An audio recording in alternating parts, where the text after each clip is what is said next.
Well, today, in a boost for the ANC, the International Union of Muslim Scholars has urged all Muslim South Africans to vote for the ANC in this month's polls. The party's leader, President Cyril Ramaphosa, welcomed the endorsement, saying it was a pivotal moment in his party's life. Our reporter, Juniour Khumalo, was at the Luthuli House briefing. He joins us now. Juniour, good evening to you. Thank you for your time on Ballot Brief tonight.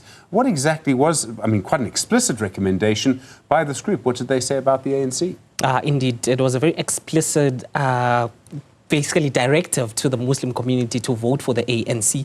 So it was the International Union of Muslim Scholars, which includes the United States Council of Muslim Organizations and the European Muslim Council, as well as the South African Muslims. So they urged South Africans to vote for the ANC. Basically, they cited South Africa's stance when it comes to Palestine as the reason behind them wanting South Africans, especially to vote for the ANC. They're saying that the stance that has been held by South Africa in solidarity with Palestine, especially taking the Israeli government to the International Court of Justice, was a pivotal stance, and it should those gains should not be lost. So they indicated that it's not only South Africa where they are asking people to vote for the ANC. In every country, there are about 64 countries worldwide that are going to hold elections this year, and in those elections, they are urging the Muslim population to vote for parties that actually are in solidarity with the people of Palestine. And President Ramaphosa's response, obviously quite pleased to see this.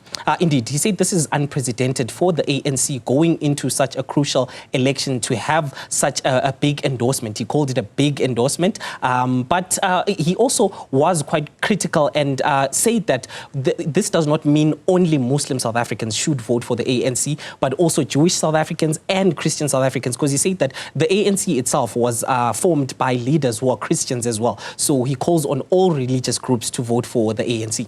Obviously, it's been another busy campaigning weekend for ANC leaders. How did they look the Monday after a very intense weekend of campaigning for them?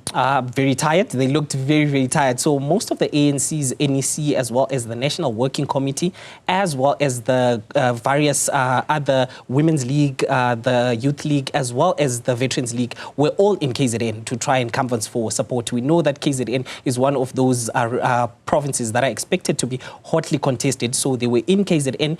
They were talking to a lot of ANC supporters there, and also trying to win back votes, because we know that the Umkhonto weSizwe party has actually gained some ground in KwaZulu-Natal. But with the divisions happening in the Umkhonto weSizwe party, apparently there are reports that the ANC has been meeting with some of those disgruntled leaders from Umkhonto weSizwe, trying to woo them back into the ANC. Juniour Khumalo, thank you very much indeed. Really do appreciate it, of course, at Luthuli House earlier today.